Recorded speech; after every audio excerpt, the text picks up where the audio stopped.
કવિ સંમેલનમાં ગણમાન્ય કવિઓએ પોતાની કૃતિઓ રજૂ કરી કવિ રમેશભાઈ પારેખને સ્મરણ પુષ્પો અર્પણ કર્યા. ગુજરાતી ભાષાના જાણીતા કવિવર રમેશભાઈ પારેખની પુણ્યતિથિ નિમિત્તે શ્રદ્ધાંજલિ અર્પણ કરવામાં આવી હતી. આ નિમિત્તે જળના ભરોસે કવિ સંમેલનનું આયોજન કરવામાં આવ્યું હતું. ગુજરાતી ભાષાના ગણમાન્ય કવિઓ હરજીવન દાફડા, ગૌરાંગ ઠાકર, કિરણસિંહ ચૌહાણ, પ્રણવ પંડ્યા, ભરત ભટ્ટ તેમજ સ્નેહી પરિમારે પોતાના કાવ્યપાઠ દ્વારા પોતાની કૃતિઓ રજૂ કરી કવિ રમેશભાઈ પારેખને સ્મરણ પુષ્પો અર્પણ કરી હતી. કવિ રોહિત જીવાણીના સ્મરણ પુષ્પો દ્વારા કવિ રમેશભાઈ પારેખને સ્મરણાંજલિ અર્પણ કરવામાં આવી હતી.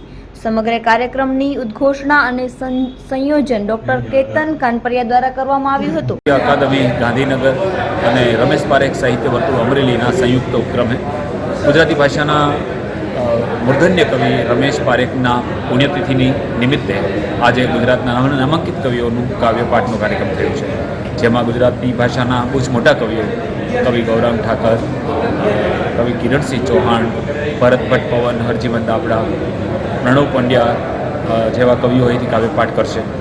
રોહિત જીવાણી અને કેતન કાનપરિયાના સંયોજનની અંદર આ સુંદર કાર્યક્રમ યોજાયો છે. ગુજરાત સાહિત્ય અકાદમીએ ગુજરાતી ભાષાના આ બહુ જ મોટા કવિને આ રીતે યાદ કરીને કવિનું ગામ અમરેલી એમાં જ કવિના શબ્દના ઓવારનાનો આ ઉપક્રમ થયો. ત્યારે ગુજરાતી ભાષાના મૂર્ધન્ય કવિ રમેશ પારેખ જેમ સમય જશે તેમ એની કવિતા સોનાની જેમ એના કિંમત વધતી રહેવાની છે. ત્યારે આજના દિવસે ગુજરાતી ભાષાના મૂર્ધન્ય કવિને સૌએ શબ્દોથી યાદ કર્યા અને એમના શબ્દના ઘોષણા કર્યા.